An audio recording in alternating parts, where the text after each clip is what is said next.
Boa noite, pessoal do Arte do Encontro. Hoje nós vamos ter mais uma apresentação do Roberto Matiello, a quem agradeço muito pelo apoio. O tema da apresentação é Entre Ventos, Correntes e Marés, o Galão de Manila. É Roberto, Galeão. Só uma pequena Galeão, correção, é caramba, Galeão. O Galeão, é isso galão, mesmo. o galão é o símbolo do Atlético O galã Mineiro. de Manila. Roberto, O galão é lá do Atlético Mineiro, cara. Mas tudo bem, vai, não fala mal. Roberto. Bom, Roberto, você se apresenta, por favor. tá legal, tá legal. Segue com a Bom, apresentação. Um abraço. um abraço, obrigado. Bom, pessoal, hoje nós vamos falar do Galeão de Manila. Ah, esse tema é um tema que me deixou curioso. Uma vez, alguns meses atrás, eu fiz uma conversa com vocês a respeito da viagem do Magalhães. E na viagem do Magalhães, cara, quando eu fiz uma pesquisa, eu vi que tinha ele saiu com 5 navios e só voltou um navio, né? E um dos navios não afundou, ele teria voltado. Eu fui- eu não me conformei muito com essa volta, porque eu não tinha nenhuma informação histórica desse navio. Eu fui pesquisar, e na pesquisa desse regresso de um dos barcos do Magalhães, eu acabei encontrando esse tema aqui, que é um tema relacionado com o comércio marítimo mundial.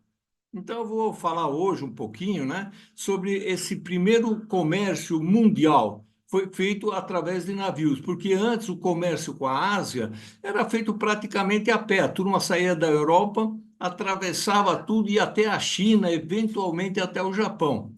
Mas, bom, eu vou passar para o próximo.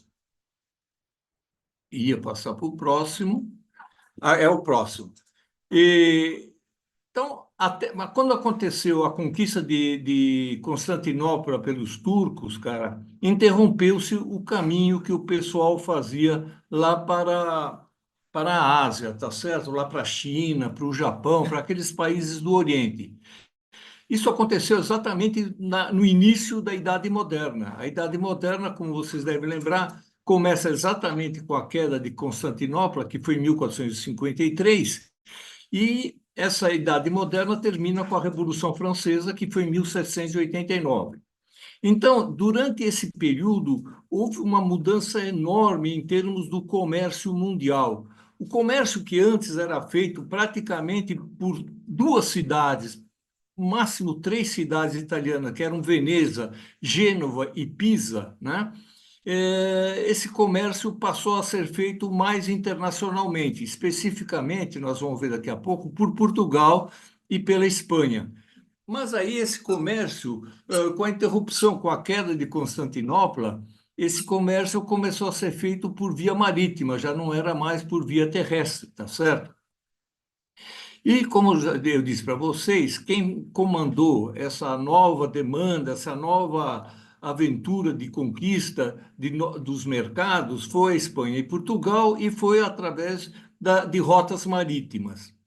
Portugal tentava chegar no Oriente bordejando a África, ou seja, passando através de toda a costa da África, passando lá embaixo aquilo que hoje a gente chama de Estreito de Magalhães, e subindo, indo lá para a Índia e indo lá para os países do Oriente. A Espanha já tentou fazer essa conquista do Oriente atravessando através do Oceano Atlântico. Mas vamos ver isso aqui. Então, como eu disse, Portugal bordejando a África, Espanha, que na época era Castela, procurou essa rota das Índias pela rota do Oeste, tá certo? Vamos para o próximo. Aí. As especiarias, porque a turma sempre queria ir atrás das especiarias, tá certo? Que era o grande valor que tinha essa conquista do Oriente, era atrás das especiarias. A gente tem uma ideia das especiarias hoje que elas fossem como que um tempero, mas o grande valor das especiarias, na realidade, estava no que eles consideravam o uso das especiarias como remédios. Mas vamos aos poucos. As especiarias eram produtos de origem vegetal, com sabor e aroma acentuados. As especiarias eram muito valorizadas na Europa, principalmente durante a Idade Média e o Renascimento. Elas eram utilizadas, como a gente sabe, para dar sabor, conservar os alimentos, elaborar remédios, cosméticos, desculpa, e principalmente para produzir remédios. Isso quando a gente estudou, pelo menos quando eu estudei no ginásio, a gente só achava que especiarias só serviam para questões culinárias. Mas, na realidade, o grande valor das especiarias eram para fabricar medicamentos. E elas também eram usadas para fazer, algumas eram para fazer perfume. As principais especiarias, como nós já sabemos, a pimenta, cravo, canela, noz moscada, gengibre, cardamomo, cominho, gergelim, cúrcuma, etc. Mas então, voltando àquilo que eu já havia comentado com vocês, ah, na Idade Média, as especiarias eram principalmente para fabricar remédios. É isso que eu não sabia, e nessa pesquisa eu acabei descobrindo realmente que o grande valor delas era para fins medicinais. Os boticários do século XVI eram os responsáveis pela manipulação das especiarias, transformando-a em remédios, que eram eles eram os boticários, eram os farmacêuticos daquela época. Olha aqui, então eu andei dando uma pesquisada e entre as outras utilidades, as especiarias tinham efeitos práticos sobre diversas doenças. Então, a noz moscada, ela tinha propriedades anti-inflamatórias, antioxidantes, antidepressivas e antibacterianas. Isso eu não sabia. O gengibre, os boticários usavam para dores musculares, anti-inflamatório, alívio de cólicas e enxaquecas. A canela era para propriedades antivirais, antibacterianas e antifúngicas.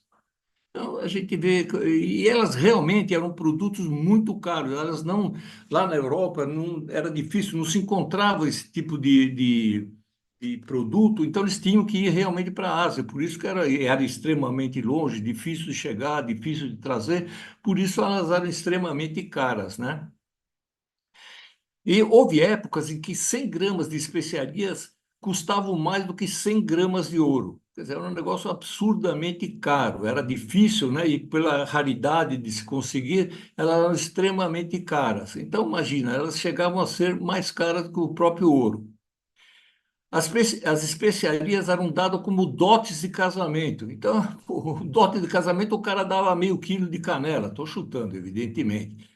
E era dada também em heranças e elas eram guardadas para reservas de capital. Então, realmente, elas eram altamente valorizadas, né? O pessoal pagava dívidas e impostos com as especiarias. E elas também, como hoje, evidentemente, serviam para temperar os alimentos e conservá-los. Mas isso era meio marginal. Na realidade, como eu disse para vocês, elas eram realmente usadas mais como medicamentos. E elas eram extremamente difíceis de se conseguir, portanto, eram caras. Aqui embaixo, na esquerda, na figura número 1, eu estou mostrando a viagem que o Colombo fez. Realmente, o Colombo, ele não sabia da América, ou desconfiava da América, mas não, ele pensava que dava para atravessar todo o Oceano Atlântico e chegar lá no Oriente. Então, essa figura número 1 mostra, né, que no meio do caminho tinha a América. Ele não sabia, sem querer, ele acabou descobrindo a América, mas a América atrapalhou o Colombo. Na realidade, não era o objetivo dele chegar a terras novas. Ele queria chegar às terras que o Marco Polo tinha contado no seu conto, a descrição do Marco Polo chamava-se O Milhão, Il Milione, como ele tinha escrito, né, quando ele esteve preso em Gênova. Mas o Colombo, quando fez essa viagem atravessando o Atlântico, no meio do caminho ele encontrou o que hoje nós chamamos de América, né?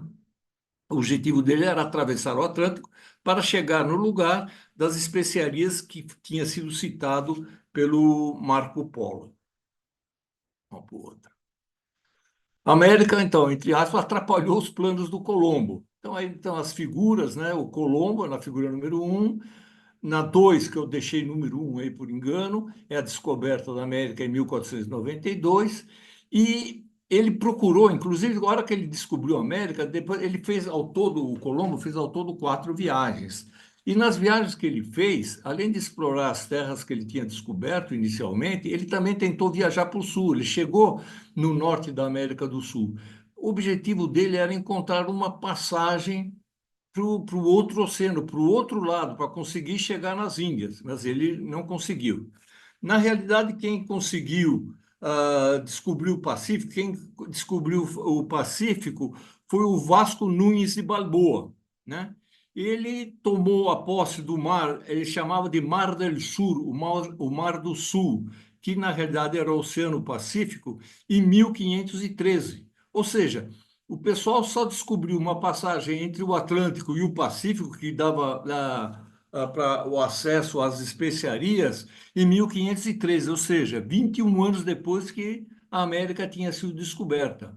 Então, demorou todo esse tempo para o pessoal se dar conta que realmente, além das Américas, existia a continuação do mar, e o Vasco Nunes de Balboa, chamou de Mar del Sur, né, que é o Oceano Pacífico, e aí ele descobriu. Então, os espanhóis, o mundo todo ficou sabendo que realmente, se conseguisse chegar por navio ao outro lado da América, eles conseguiriam, eventualmente, viajando sempre rumo a oeste, chegar às especiarias, às Ilhas das Molucas, né, que eram as Ilhas das Especiarias. Bom, então isso aí, né? O Império Colonial, porque lembra o Papa, né? Em 1529, acho que era Alexandre VI, não tenho certeza, mas acho que era o Papa Alexandre VI. Ele dividiu os mares em dois pedaços, o globo em dois pedaços.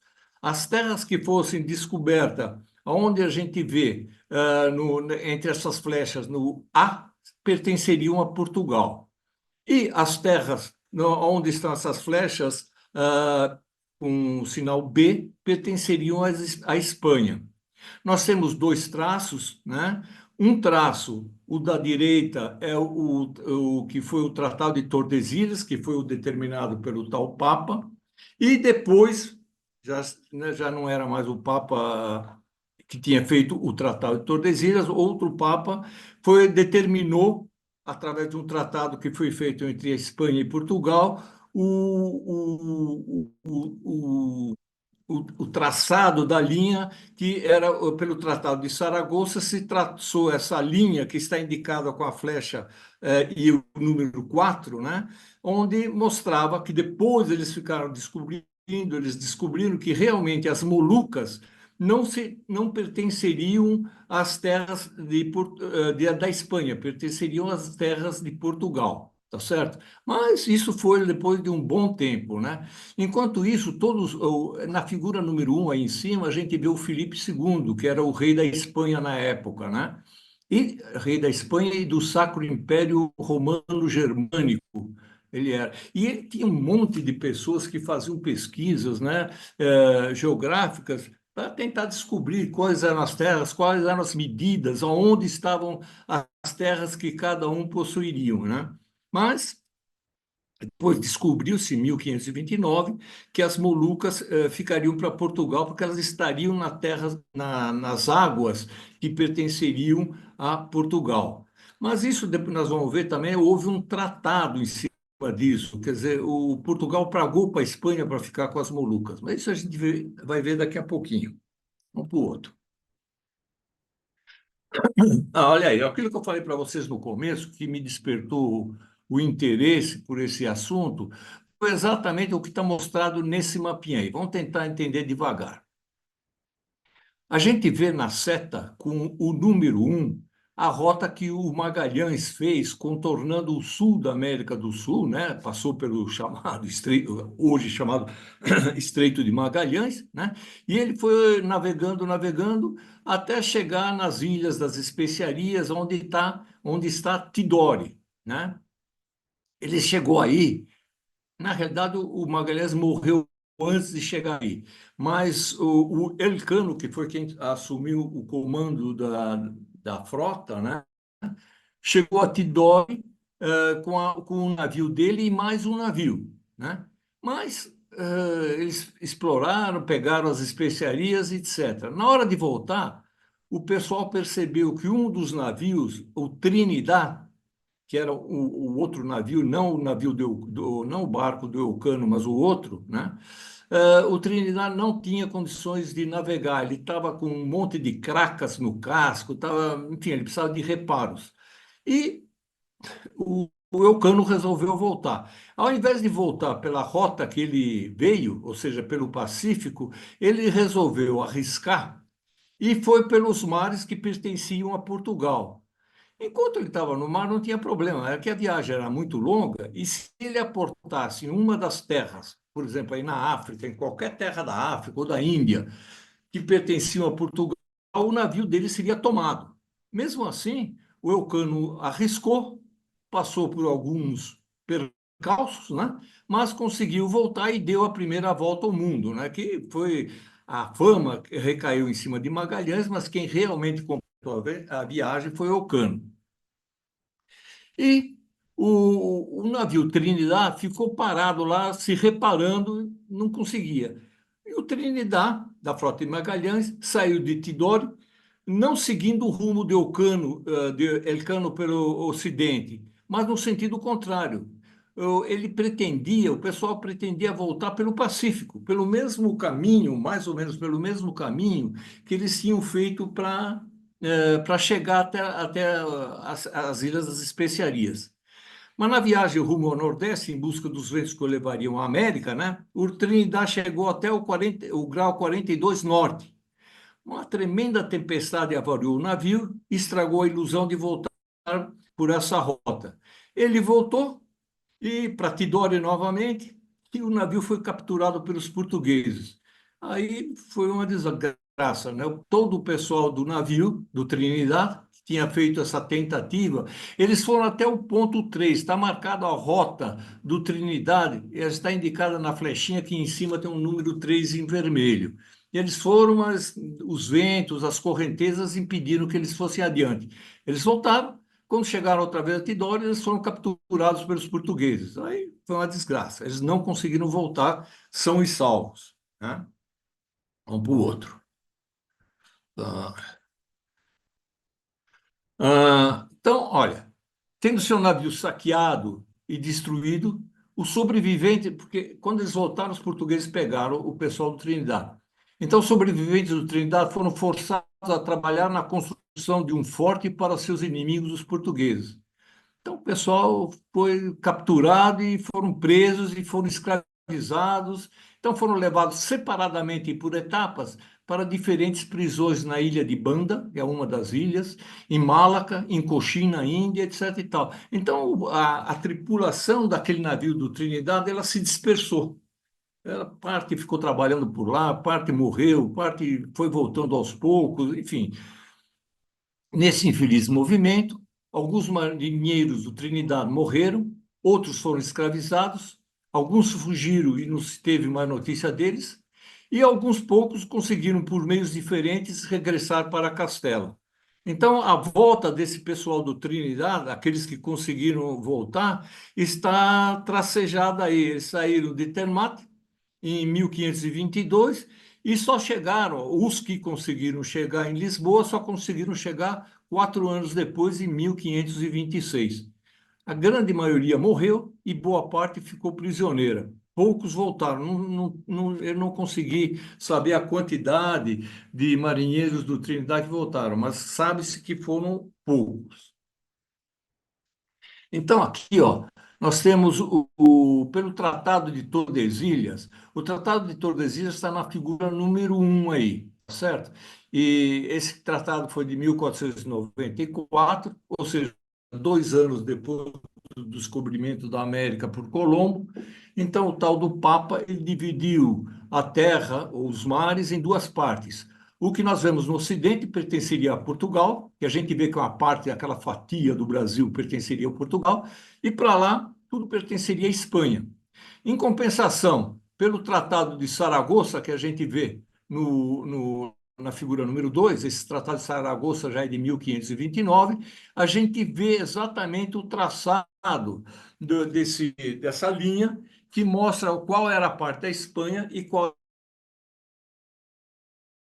era a parte de Portugal. E como eu tinha dito antes, Portugal é que realmente teria ficado, se os geógrafos fossem geógrafos com os conhecimentos de hoje, eles imediatamente saberiam que as Ilhas das Especiarias pertenceriam realmente a Portugal e não à Espanha.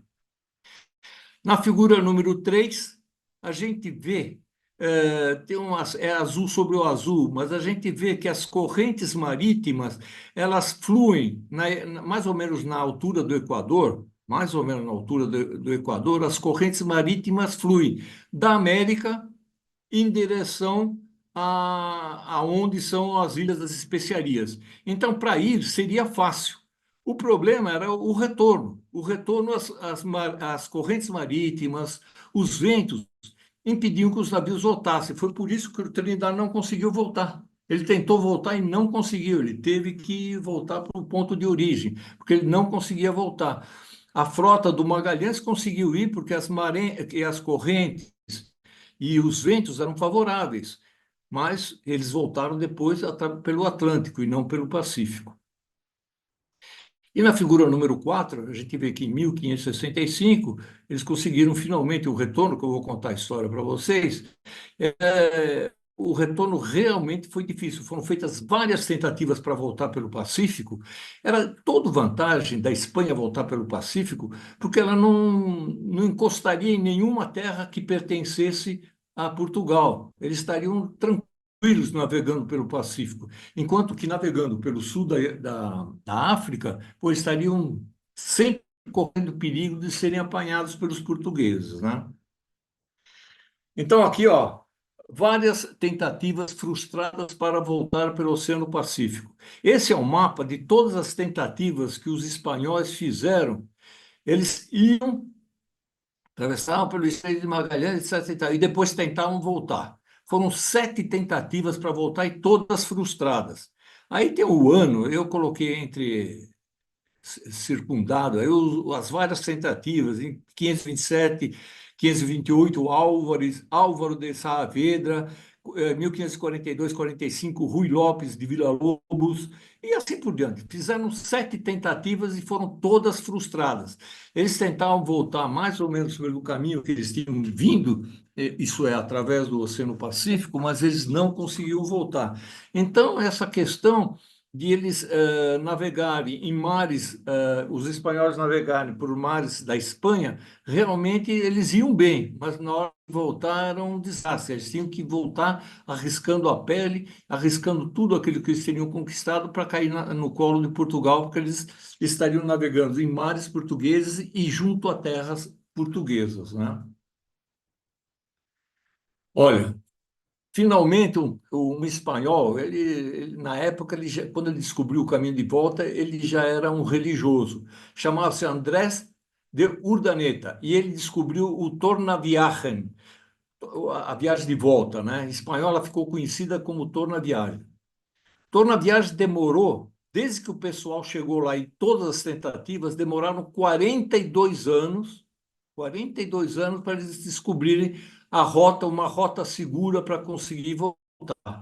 Então, houve tentativas em 1522, 1526, 1527, 1529, 1532, 1537, 1542 e, finalmente, o Andrés de Urdaneta, em 1564, conseguiu fazer o Tornaviagem. Na figura número 1, aqui embaixo, a gente vê como ele conseguia ir. Ele foi mais ou menos na mesma rota do Magalhães, tá? Ele ia mais ou menos em linha reta.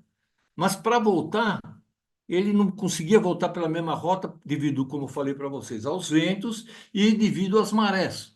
Ele não conseguia voltar pela mesma rota, mas ele descobriu, ele era um estudioso, esse cara. Ele descobriu que subindo, chegando mais ou menos à altura da costa do Japão e depois virando à direita, ele conseguia fazer o tal do torna-viagem, ele conseguia fazer a viagem de volta.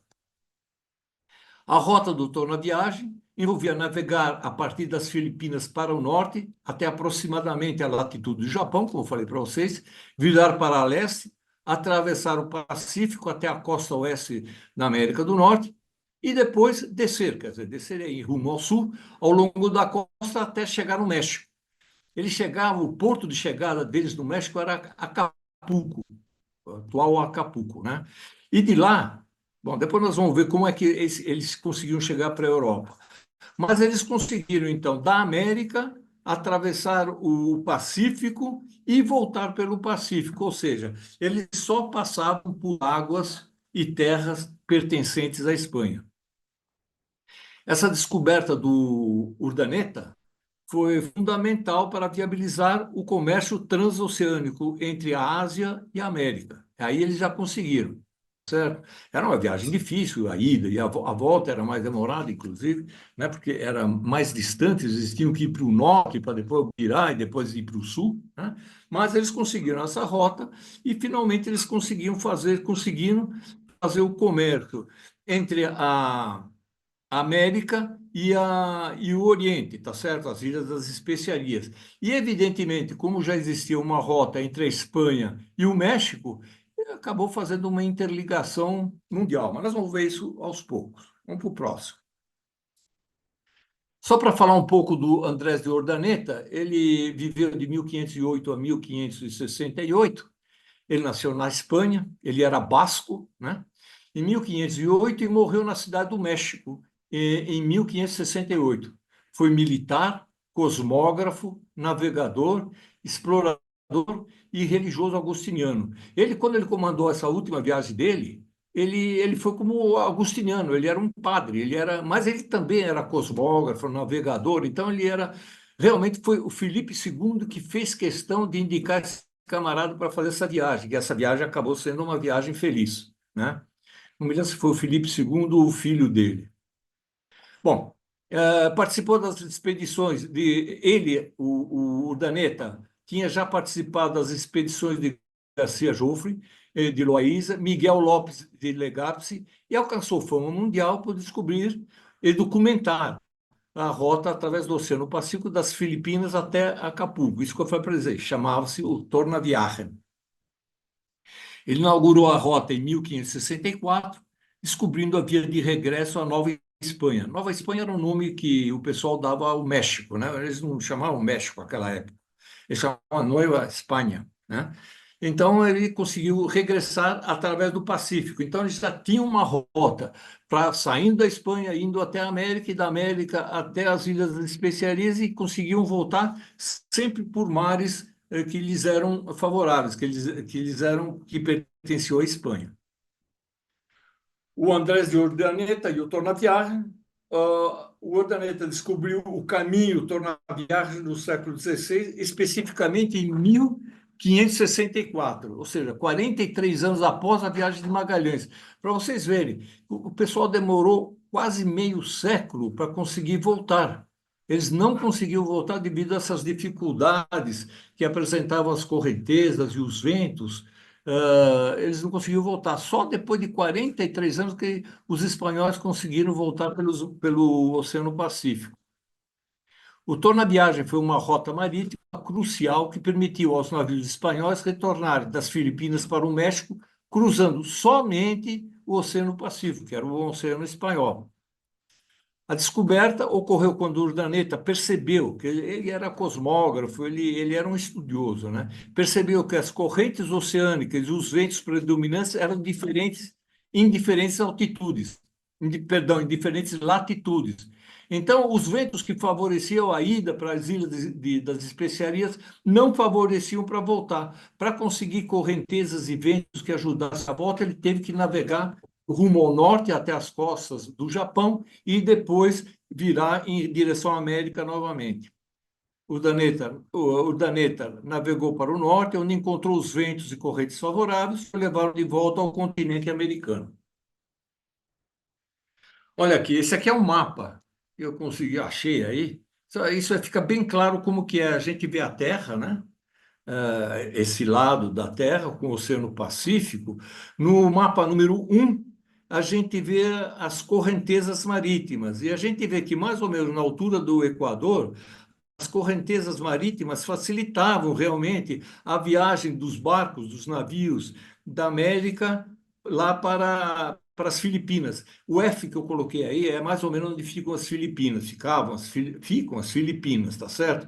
Então eles navegavam bastante bem em direção às Filipinas, mas quando eles tentavam voltar pelo mesmo caminho, eles estavam com as correntezas ao contrário. Por isso que eles tiveram que subir. A gente percebe que subindo, eles encontram um tal de Kuroshio, que eu vou falar já sobre ele, e conseguiu voltar. E não somente as correntezas eram favoráveis para ir, como também os ventos. Repare no mapa, mapa número 2, a gente vê os ventos, os famosos ventos alísios, né? Que direcionavam os barcos em direção às Filipinas, mas se fosse voltar para o mesmo caminho, eles seriam ventos contrários. Realmente eles tinham que subir para voltar. E aí, subindo, as correntezas e os ventos facilitavam o tal do tornaviário. Ah, bom, aí está bem simplificado a descoberta do Kuroshio.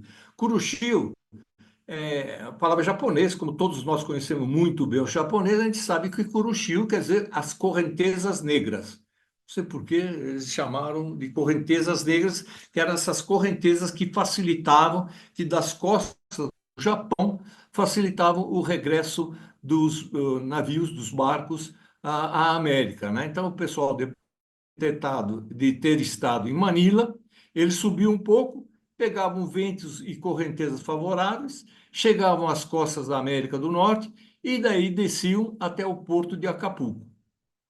Tá? Então, esses dois mapas, tanto o A como o B, mostram bem como eram as viagens de ida na figura número A. Na figura com a letra A, o número 1 indica a rota de ida e o número 2 indica a volta, a rota de regresso para a América. Tá? Trajeto de ida e volta. O trajeto entre Acapulco e as Filipinas, por vezes, incluía uma escala em Guam. Guam é uma pequena ilha que ficava lá no meio. Inclusive, a frota de Magalhães tinha estado em Guam naquela primeira vez que eles estiveram por lá. Essa ida durava, em média, de 3 a 4 meses. Às vezes um pouco mais, menos era difícil, mas no mínimo 3 meses e chegava a 5 meses para eles irem. A volta, o Tornaviagem, como o percurso era maior, né, que o pessoal tinha que navegar mais, o Tornaviagem entre Manila e Acapulco durava, em média, cerca de 5 meses. Por vezes demorava um pouquinho mais, tá? Mas então você vê que ele, até entre ir e voltar e ficar nos portos, um navio demorava um ano para fazer a rota de ida e volta. Quer dizer, não só navegando, mas esperando fazer o comércio para depois poder voltar. O Galeão de Manila é a nova rota para o comércio com o Oriente. O Galeão de Manila, ou ele também era conhecido como Galeão de Acapulco, era o nome pelo qual eram conhecidos os navios que cruzavam o Oceano Pacífico, 1 ou 2 vezes por ano, entre Manila, que era nas Filipinas, e os portos da Nova Espanha na América, principalmente Acapulco. Na verdade, os navios na volta, eles também paravam um pouco ao norte, na costa que seria dos Estados Unidos. Eles paravam em São Blas antes de chegar em Acapulco. Mas nós vamos ver isso daqui a pouquinho. Então, esse galeão foi protagonista das travessias Filipinas-Nova Espanha, atual México, de uma rota comercial que se estendia da Europa. Os navios que vinham da Europa para fazer comércio com a América e com as próprias Filipinas, eles saíam de Cádiz ou de Sevilha. E chegavam em Veracruz, e de lá eles passavam para o México, lá no México. Essa era uma rota, foi a primeira rota comercial mundial que existiu. Então a gente vê que, a partir desse instante, duas frotas, uma que vinha da Europa até o México, e outra que saía do México e ia até Manila, e de volta. Então, e se estabeleceu, foi a primeira rota de comércio mundial que se estabeleceu. Porque, na realidade, quando os portugueses faziam o contorno da África, eles só ligavam o Oriente com o Ocidente, mas não o Oriente longínquo, como eram lá as Ilhas das Especiarias. Eles demoravam muito mais para fazer esse caminho. Eu queria só fazer um pequeno parênteses aqui para falar, porque os galeões de Manila, os barcos que iam até a Manila e voltavam, eles tinham uma bandeira. Essa bandeira que eu estou mostrando nessa figura em cima. Essa bandeira é conhecida como Cruz de Borgonha. Porque teve uma época que o rei da Espanha também era rei do Sacro Império Romano-Germânico e também ele possuía terras na Borgonha, na França. E dessa região ele adotou uma bandeira que era a bandeira de Borgonha e ela era usada em muitos eventos, em muitas ocasiões pelos espanhóis. E, inclusive, ela era usada como bandeira símbolo dos galeões que iam para Manila. Então, essa bandeira era com a Cruz de Borgonha, ela indicava, entre outras coisas, o galeão de Manila. A Cruz de Borgonha foi adotada pelos reis espanhóis e tornou-se um dos símbolos principais do seu império. Essa bandeira era comumente usada em bandeiras militares, estandartes, brasões e outros emblemas oficiais. E era a bandeira, como eu falei para vocês, do Galeão de Manilha. Seu desenho, que lembra troncos secos cortados, reforça a simbologia de dor e sacrifício, evocando o sofrimento de Santo André na cruz. Lembrando que Santo André foi crucificado numa cruz em forma de X, né? O próprio bandeira aqui da cidade vizinha nossa, que Santo André, é uma bandeira que tem essa cruz, tem uma cruz, não exatamente essa, mas uma cruz cruzada dessa mesma maneira. Para quem tiver interessado, para fazer esse trabalho, eu li alguns livros. Eu recomendo especificamente esse livro El Galeão de Manila, que ele é encontrado, não é difícil de encontrar. E é muito interessante, ele dá com um nível de detalhes como era essa viagem. Para quem gosta do tema, eu recomendo. Tá? Bom, o comércio com a América do Sul espanhola.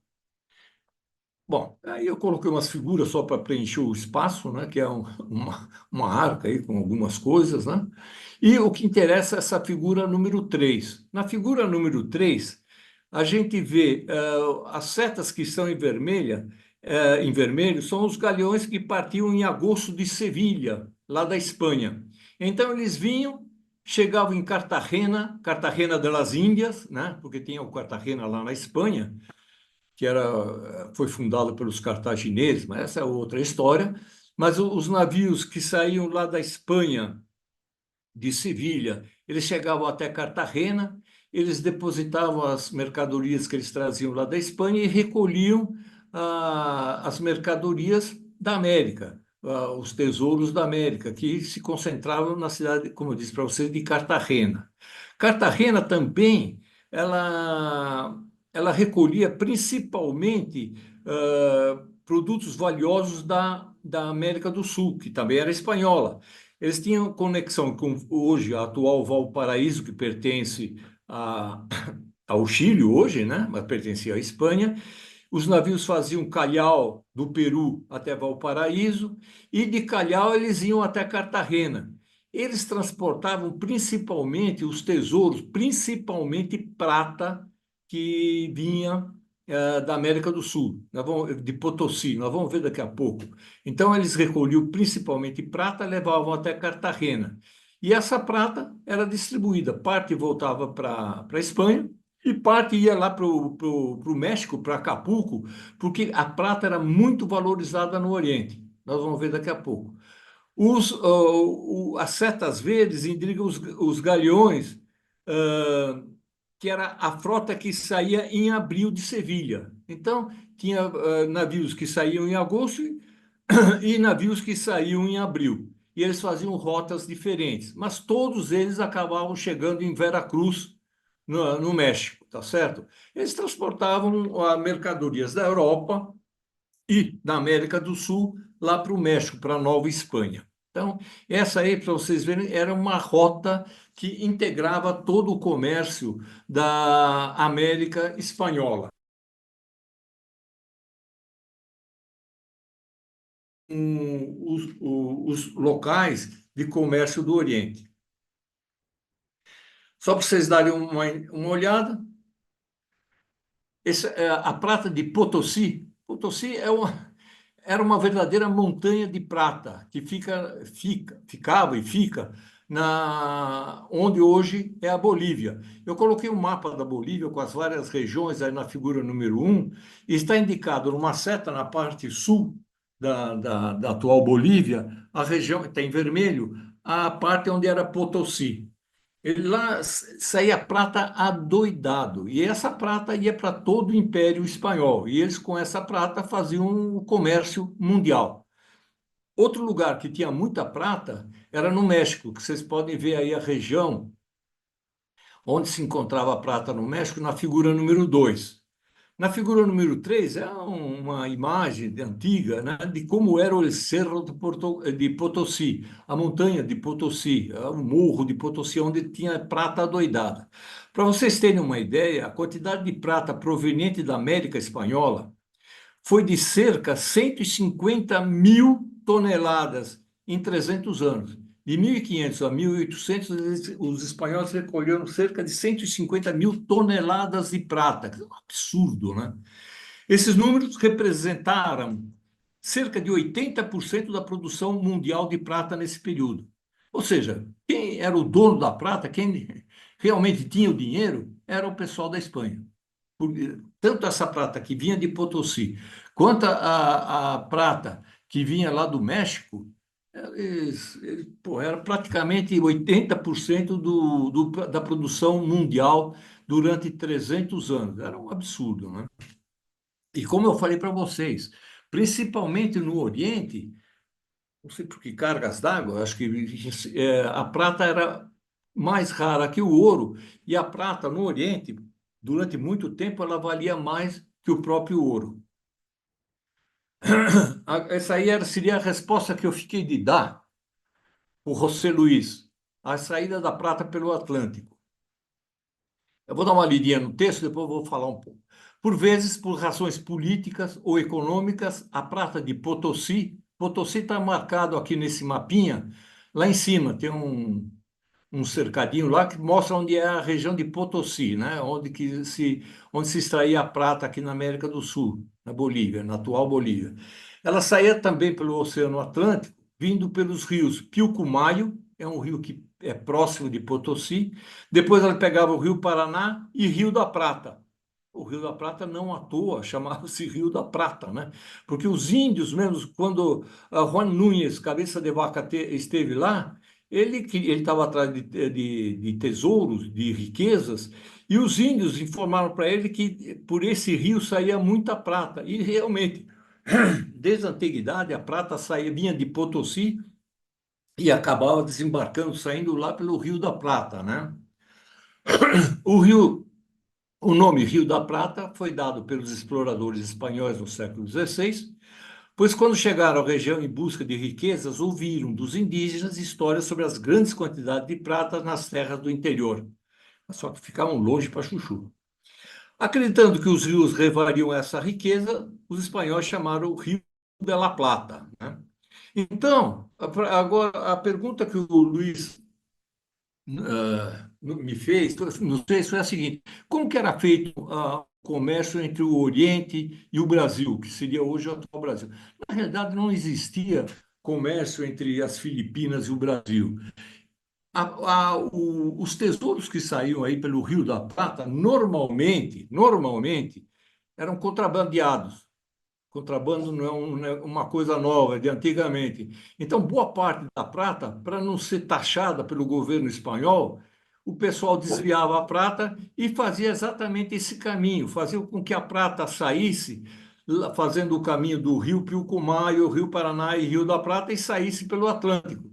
E eles assim conseguiam desviar boa quantidade da prata produzida em Potosí, ela não era taxada pelo governo espanhol.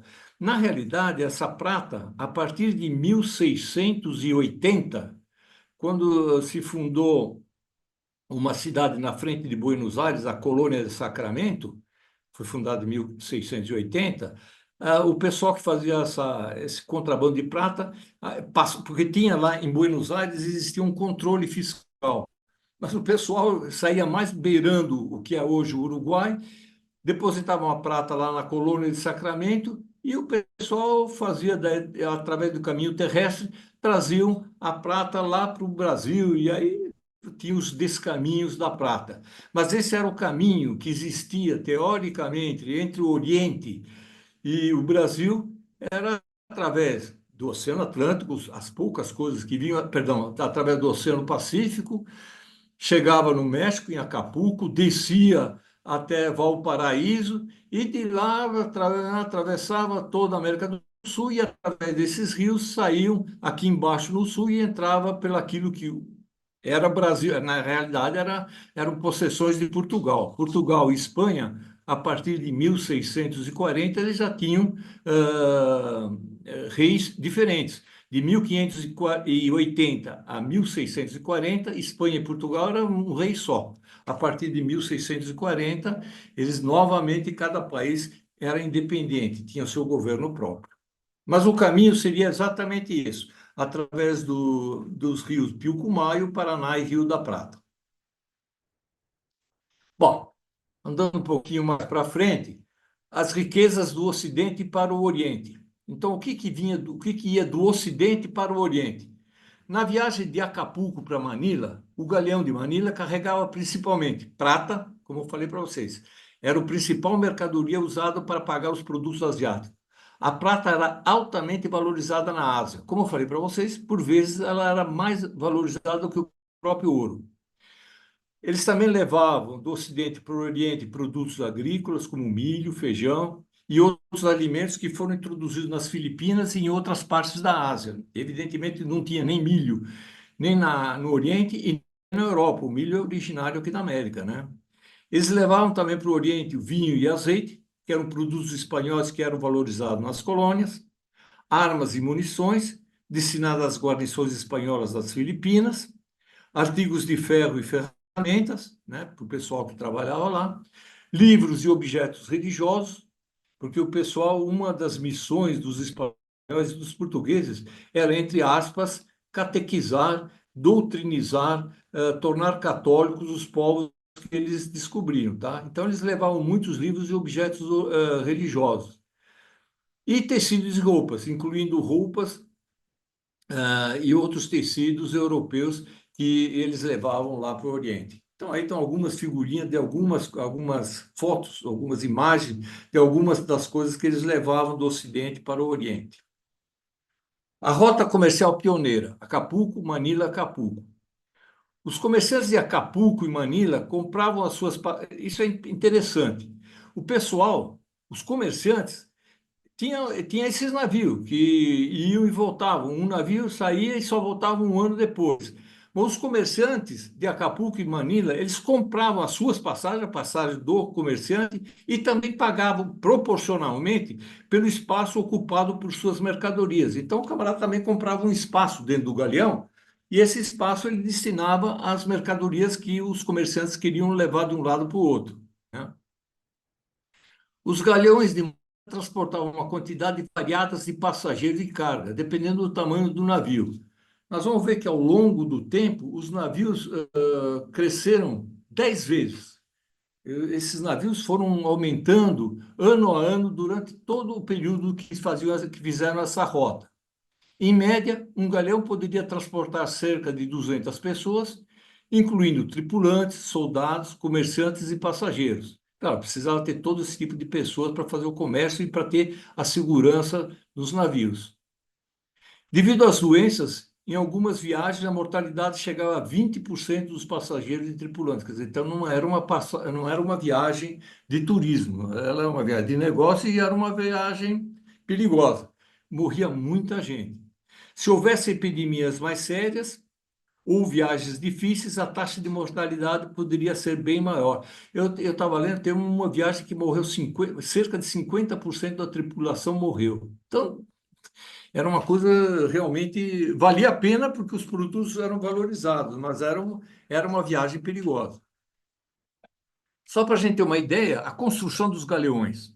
A construção dos navios da corrida das Filipinas começou a ser feita nos estaleiros da Nova Espanha, lá no México. Então, os navios começaram a ser feitos lá no México. Mas a melhor localização dos estaleiros filipinos e a maior disponibilidade de madeira de qualidade deslocou para lá. Ou seja, depois os navios começaram a ser fabricados, feitos lá, esses galeões de Manila começaram a ser feitos lá em Manila mesmo. Durante os 250 anos dessa navegação, essa rota durou 250 anos, cerca de 250 anos. Durante esse tempo foram construídos 50 navios para esse fim, para essa rota. 15 em estaleiros mexicanos e 35 nas Filipinas. Os navios filipinos eram de madeira molave, espécie de madeira muito dura e resistente. Eram mais largos, mais confortáveis e mais seguros para a navegação. Então, a madeira era encontrada lá, por essa facilidade de encontrar madeira lá na região de Manila, né, no Oriente, é que os navios, e era uma madeira mais dura, mais resistente, eles conseguiam fazer navios maiores, então os navios depois passaram a ser feitos lá, né? As velas eram feitas em Manila, as âncoras, acessórios, pregos vinham da Índia, Japão e China, e as madeiras também eram praticamente encontradas quase que toda ela nas Filipinas. Tá? A estrutura e espaço, eu não sei porque tem esses traços aí, viu, cara? Eu não sei. Estrutura, espaço e evolução dos galeões. O espaço dos galeões era distribuído entre cargas e as pessoas que viviam a bordo, evidentemente. Olha, na figura número 2 tem a capacidade dos galeões. Dá uma olhada. Quando começou as primeiras viagens de ida e volta, em 1565, os galeões eles eram de 200 toneladas. E, no fim, em 1765, praticamente quase que no fim das anos, os galeões já tinham 2.000 toneladas. Seria, aumentou-se 10 vezes a capacidade de carga dos navios ao longo desse tempo, né? No porão era colocado o laço, no porão desses navios era colocado o laço, geralmente de pedras ou areia. Ali ficavam também os barris contendo as provisões mais duráveis. Por incrível que pareça, algumas vezes o pessoal ganancioso para sobrar espaço no navio, eles colocavam os canhões lá embaixo, no porão. Moral, quando o navio era atacado, até o cara tirar o canhão lá do porão e levar lá para cima, normalmente acontecia o pior, né? No convés inferior e no convés superior, juntamente com a superestrutura da proa e da popa, é que ficava toda a tripulação e os soldados. Então, basicamente, esse da figura número 1 é a estrutura de como eram os galeões e a variação de peso, a capacidade de transporte dos galeões através do tempo. Está na figura número 2. Então, como que era o fluxo do comércio? Na realidade, aí no meio, nesse círculo do meio, está a prata, né? Essa prata ela se concentrava na Nova Espanha, ou seja, no México. Então, a prata que era encontrada no México ficava lá mesmo, e a prata que era encontrada no Peru, né? Ela era levada lá para o México. E essa prata do México, ela ia para a Espanha, ela ia lá para a Europa e ela ia lá para o Oriente. Mas o centro total do comércio era a Nova Espanha, era o México, tá certo? De lá, no México, eles recebiam produtos espanhóis que ficavam no México, eram distribuídos para a América do Sul e também eram distribuídos para o Oriente. E a sede de todos os produtos, as especiarias e todos os produtos do Oriente chegavam até o México, atravessavam por terra o México e de lá eram distribuídos principalmente para a Espanha e para o resto da Europa. Os produtos da China. A porcelana chinesa era um produto muito valorizado e procurado nas trocas de mercadorias entre o Oriente e o Ocidente. As peças fabricadas na China seguiam para Cantão, que é uma cidade da China, né? Que, pelo seu acesso ao mar, se tornou o porto comercial mais importante da China, porque de Cantão eles levavam as mercadorias da China até Manila, tá certo? Então, apesar das ilhas, das especiarias não pertencerem à Espanha, através do comércio por barcos, eles pegavam tudo que tinha da China, tudo que tinha nas ilhas das especiarias e levavam até uma cidade, até um lugar que era um porto, um local de domínio espanhol. As peças de porcelanas eram azuis e brancas, normalmente, com motivos decorativos chineses, e elas eram muito apreciadas nos lares europeus. A arte religiosa decorativa do México e da Espanha foi muito influenciada pelos desenhos orientais para esculturas e outros objetos feitos em Manila por artesãos chineses. Então é engraçado, né? Que há exemplos interessantes no México de estátuas religiosas que foram cinzeladas em marfins, estátuas de Cristo, da Virgem e Santos, que refletem características de estilos asiáticos. Então, existem figuras de Nossa Senhora, da Virgem Maria, de Jesus Cristo, com os olhos puxados. Então, é uma obra de arte que hoje é muito valorizada, porque ela realmente se encontrava no México e na Europa, mas a origem dela era lá do Oriente, principalmente da China. Os produtos do Novo Mundo. As viagens de Acapulco para Manilha começavam por volta de março ou abril. Então, era quando os ventos e as correntezas eram favoráveis. Então, de março ou abril, o pessoal saía de Acapulco em direção a Manila. Como dito, o galeão levava prata, ouro e outros produtos das Américas para serem trocados por os bens asiáticos. A travessia de volta era mais longa, como nós vimos, ela era mais longa, né? E por isso demorava mais. E ela também mais perigosa. Mas mesmo com os mesmos desafios encontrados na viagem, mas com os mesmos desafios encontrados na viagem de ida. A ida também não era flor que se cheirasse, também era uma viagem perigosa. Haja vista quantas pessoas morreram, por exemplo, quando o Magalhães fez essa viagem de ida, né? A viagem completa, de ida e volta, do Galeão de Manila, levava cerca de um ano e era uma verdadeira odisseia marítima. Então, como nós vimos, né?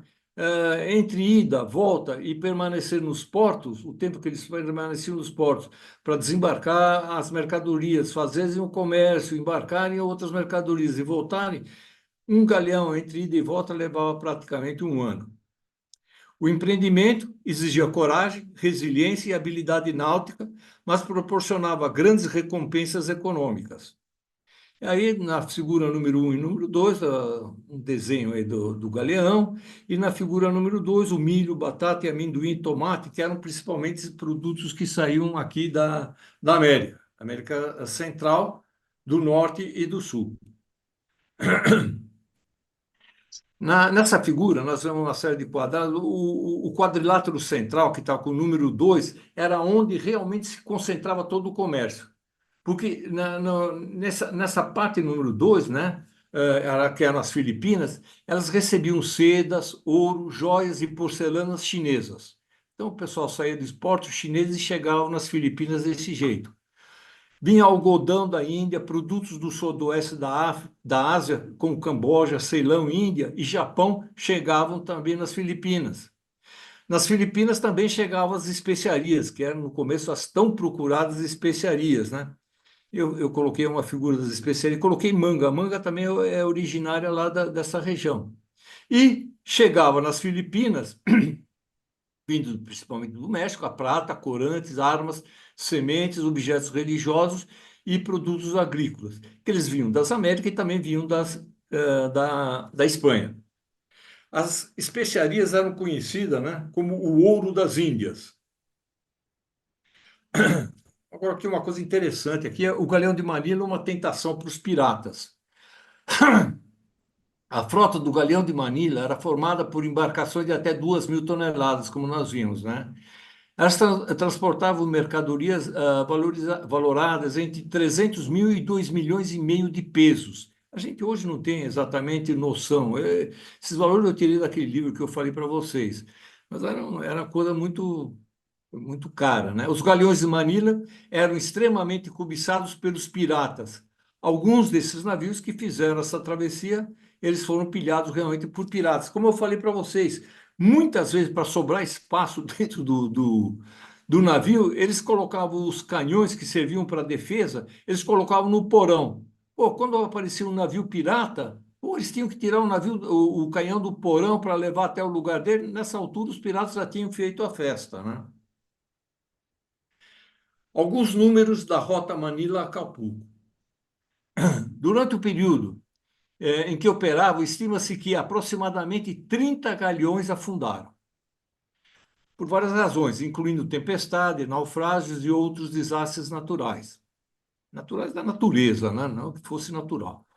Quando os ataques de piratas, cerca de 12 galeões foram capturados ou saqueados por piratas ingleses, holandeses ou de outros países, outros corsários. mas os grandes piratas mesmo, como sempre, foram os ingleses eram especialistas nisso, eles até condecoravam os piratas, né? E holandeses. Esses eram os dois povos que, como eles não tinham o domínio do mar, o Papa não tinha dado lugar para eles ficarem, eles se faziam pirataria.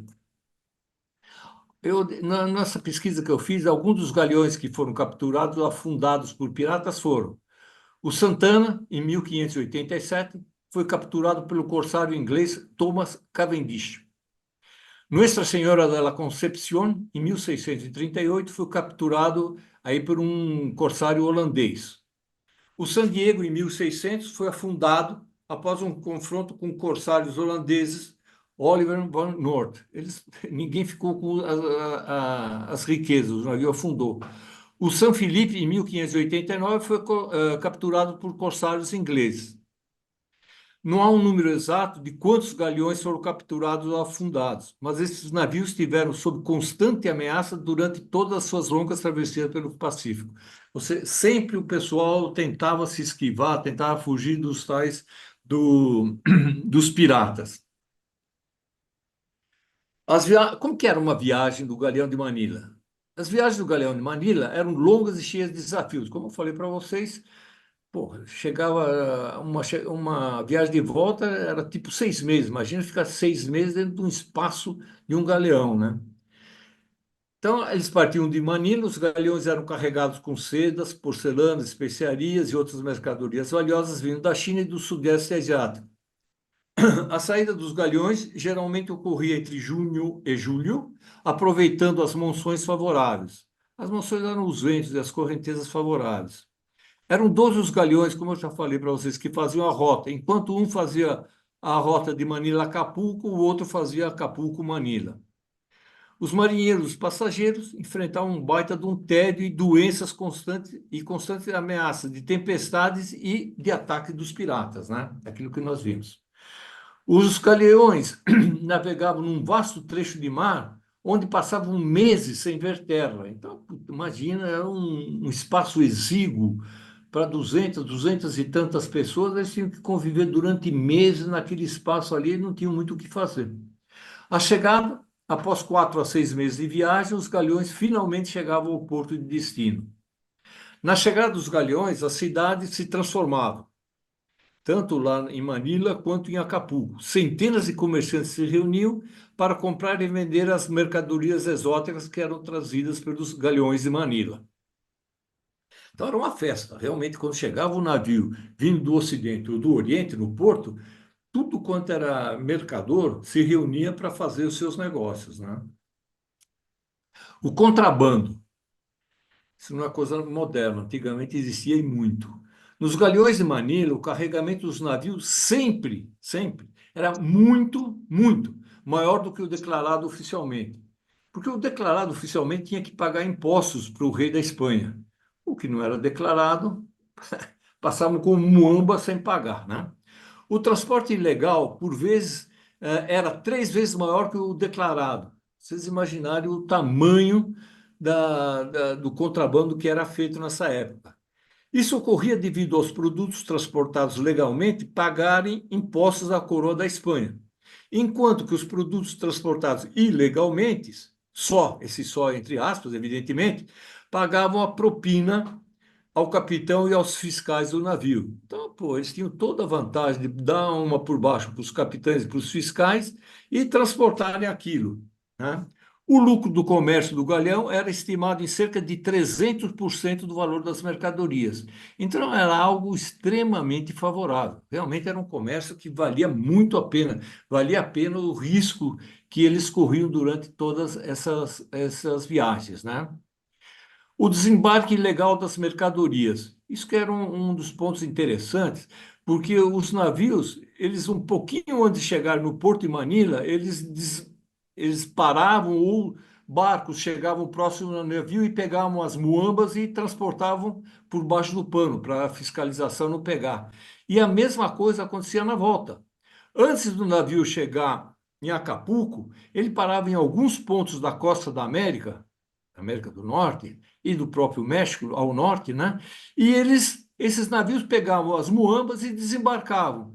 de tal maneira que quando o navio chegava no porto, em Acapulco ou em Manila, ele só estava a bordo só com a mercadoria oficialmente que pagaria os impostos. O resto já tinha sido desembarcado de um lado ou do outro. Frequentemente, o desvio da rota Manila-Acapulco e vice-versa ocorria para descarregar a carga que era contrabandeada, como eu falei para vocês. Tá? Essa figura número 2 aí mostra um desenho de como era a Baía de Acapulco. Esse é um desenho mais ou menos daquela época. Qual que era a alimentação a bordo? A dieta a bordo dos galeões era limitada e simples, era uma dieta muito simples. As rações consistiam principalmente de biscoitos duros, era um biscoito seco, ele era cozido duas vezes, ele ficava extremamente duro. Carne salgada ou seca, peixe seco, arroz e feijões. Era basicamente isso que os caras comiam. A água potável era armazenada em barris, mas frequentemente se tornava insalubre após algumas semanas de viagem. Então a água também era um problema, porque a água era guardada em barris. Você imagina a água ficar 6 meses parada e o camarada bebendo durante 6 meses a mesma água. Quer dizer, a água também se estragava. Por isso que tinha muitas doenças também. Quando disponíveis, também como alimentação, eles se alimentavam de frutas e vegetais frescos, mas eram carregados, ah, rapidamente se esgotavam, porque pô, eles se estragavam. As frutas e as verduras, sei lá, duravam pouco tempo e a maior parte da viagem eles tinham que sobreviver sem eles, né? Sem as frutas e sem as verduras. E também é de se notar que ocasionalmente os marinheiros conseguiam pescar peixe fresco para complementar as rações. No desenho número 1, na figura número 1, tá as bolachas, né, que eles comiam lá, eram os biscoitos que eles comiam. Era o cara ficava sem dente por causa do escorbuto e tinha que comer esse pão, quer dizer, tinha que molhar de qualquer jeito para conseguir digerir aquilo, né? A conservação, a falta de métodos eficazes de preservação dos alimentos levavam a um grave risco de deterioração. As carnes e os peixes salgados frequentemente se tornavam infestados de vermes e insetos. Não à toa morria cerca de 20% das pessoas que embarcavam, às vezes mais. Quais eram as doenças a bordo? Durante as longas viagens dos galeões, as doenças eram os grandes desafios. Escorbuto era a doença mais comum e mortal entre os marinheiros. Era causado pela deficiência de vitamina C. Os sintomas do escorbuto incluíam a fraqueza, sangramento da gengiva, perda dos dentes e, eventualmente, morte. O cara tinha febre, ia definhando e morria. A falta de frutas e vegetais frescos era a principal causa do escorbuto. Só mais tarde, com o Capitão Cook, é que eles descobriram que vitamina C era bom para combater o escorbuto. Mas isso demorou muito tempo para ser descoberto. Outras doenças eram a disenteria e doenças gastrointestinais. Devido às condições insalubres, a quantidade e a qualidade da água e dos alimentos, muitos marinheiros sofriam de disenteria, uma infecção intestinal que causava diarreia e desidratação. Figura número 1, a gente vê o rato, que era uma grande peste que assolava os navios, né?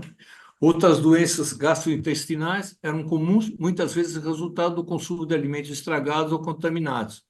Na figura número 2, a gente vê aí os sintomas, os sinais do escorbuto. O cara ficava com todo inchado e começava a cair os dentes, as pernas inchavam, começava a sangrar até que o cara morria. Doenças desculpa, e a vida a bordo. Os ferimentos e infecções eram comuns devido às tarefas diárias, durante as tarefas diárias. Sem cuidados médicos adequados, pequenas lesões facilmente se infectavam e se tornavam fatais. As medidas para mitigar isso eram para combater o escorbuto. Algumas expedições mais tardias levavam limões, laranja ou outras frutas cítricas, mas isso não era sempre possível ou eficaz devido à dificuldade de conservar esses produtos, né? A vida a bordo dos galhões era extremamente difícil, com alimentação inadequada e as doenças representando constante ameaças à saúde e à vida dos tripulantes.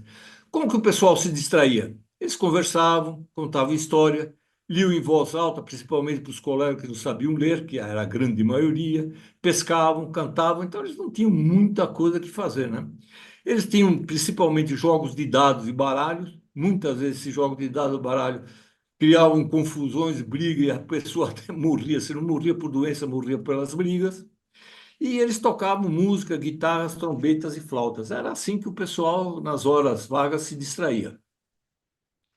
Esse daí, pessoal, é o mapa da primeira globalização do comércio. Então, a gente vê aí o Oceano Atlântico e o Oceano Pacífico, a Ásia, a América e a Europa.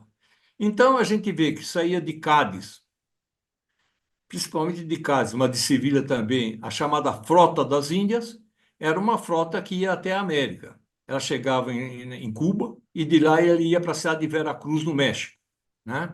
E de lá ele voltava. Ele levava produtos europeus e voltava com produtos americanos e produtos provenientes do Oriente. Esses produtos provenientes do Oriente eram os tais produtos que eram comercializados, eram transportados pelo galeão de Manila, que a gente vê mais aqui à esquerda, tá certo? Que saía de Acapulco, ia até Manila e fazia o retorno.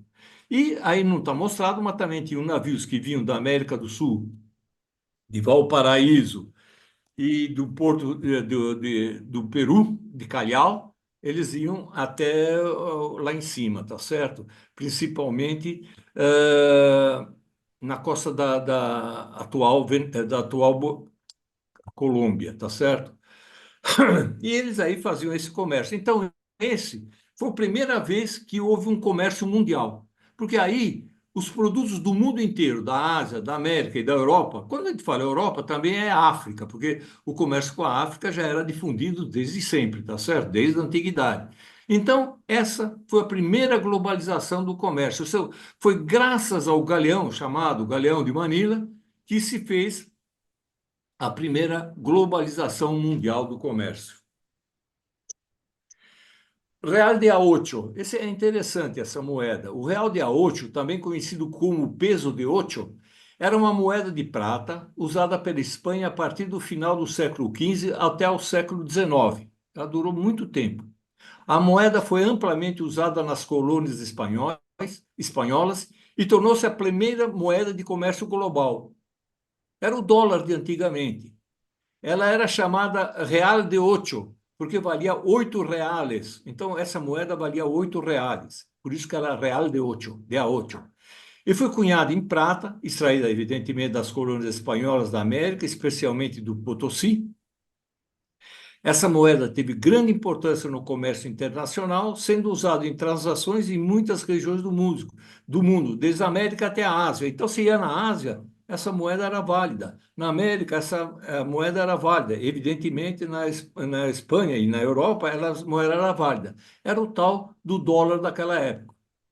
A moeda foi um elemento fundamental no desenvolvimento das primeiras rotas comerciais, como o Anal de Manila e a Anal das Índias. A Anal das Índias é aquela que ia da Europa até o México, que conectavam a Ásia, as Américas e a Europa. Essa moeda é frequentemente associada com piratas. Quando a gente vê filme de pirata, quando vocês vê aquelas moedonas grandes, seriam, né, o tal do Real de Ocho, devido à sua ampla circulação no Caribe e à sua aceitação universal. Então, o pirata era louco para pegar esses reais de Ocho. Bom, e aí, pessoal, para ver também, em vermelho são todas as rotas feitas pelos navios espanhóis, né? Que a gente vê ligando a Europa, América e Ásia. E em verde, a gente vê as rotas feitas pelo comércio dos espanhóis, que contornavam a África para ir até a Índia, ir até a Ásia e vinham aqui para o Brasil e para a América do Sul. Então, esses dois países foram os países que durante muito tempo dominavam o comércio mundial. Só que o dinheiro que foi para a Espanha, eles perderam, graças a. Eles tinham que manter o império deles, inclusive na Europa, em vários lugares, e eles viviam em constantes guerras, e eles perderam muito dinheiro. A Espanha acabou perdendo muito do dinheiro, a maior parte, se não quase que todo o dinheiro que ela conquistou fazendo essas rotas e esse comércio, ela perdeu fazendo guerras. E Portugal perdeu fazendo comprando coisas dos ingleses. Os ingleses eram espertos e Portugal ficou na dele. Bom, o último galeão de Manila. Estamos acabando, pessoal. O galeão de Manila deixou de operar em 1815, devido a vários fatores. O primeiro deles, a mais importante, foram as guerras napoleônicas. A Espanha foi envolvida nas guerras napoleônicas, que duraram de 1803 a 1815, o que afetou sua capacidade de manter as rotas comerciais seguras e estáveis. Então, ela tinha que se preocupar mais com o Napoleão do que com qualquer outra coisa. Aproveitando que o Napoleão estava dando trabalho para a Espanha, as colônias espanholas na América foram se independentizando, foram ficando independentes. A independência das colônias espanholas, né? O movimento de independência das colônias espanholas na América, especialmente no México, interrompeu o comércio e a comunicação entre a Espanha e suas outras colônias. Em 1810, o México iniciou sua luta pela independência, que foi alcançada em 1821, né? Então, a partir do instante que o México ficou independente da Espanha, evidentemente, essa rota já não podia mais ser usada. E a rota comercial pioneira, Acapulco, Manila, Acapulco. Como visto, os galeões de Manila estabeleceram a primeira rota de comércio transoceânica, regular entre a Ásia e a América, ligando Manila, nas Filipinas, a Acapulco, no México. Essa rota funcionou durante 250 anos. A rota do Galeão de Manila começou a declinar no início, como nós vimos agora, no início do século XIX, devido a vários fatores, incluindo o aumento da competição comercial e guerras napoleônicas e a independência do México. Entre 1565 e 1815, que foi a época em que operou esse galeão, foram realizadas aproximadamente 250 viagens pelos galeões de Manila. Do lado, a gente vê uma figura, uma estátua, é um memorial do Galeão de Manila, Acapulco. Ele fica numa praça lá em Manila, nas Filipinas, na Praça de México. E é uma que mostra, ele lá, mesmo lá, eles homenageiam essa rota comercial do Galeão de Manila. Então, quem for, se alguém for lá para as Filipinas, na Praça México, tem esse monumento enfatizando esse comércio mundial durante 250 anos. Bom, pessoal, acabou. Graças a Deus, pode acordar todo mundo, fica à vontade. Muito É bom. isso aí, gente. Muito obrigado pela atenção. Excelente, excelente. Excelente, Desculpa, muito bom. Muito. desculpa. A tirada final, então, foi um tiro de canhão. Não, é o que eu mais me esforço realmente é no fim, né? É o mais É o difícil tiro de de fazer é a galeão. última. Mas é que eu já imagino o estado de ânimo do pessoal, então já é a música que me inspira. Muito bom. Bom, Muito bom, pessoal, excelente. obrigado. Muito bom, muito bom. Nota 11. Nota Obrigado. 11. Só para responder ao Ari, isso realmente não é. Não, eu gosto de responder ao Ari. O Ari, eu sempre. Pô, é um cara que eu estimo muito, eu dou muita atenção a ele, Obrigado. apesar de ele não merecer.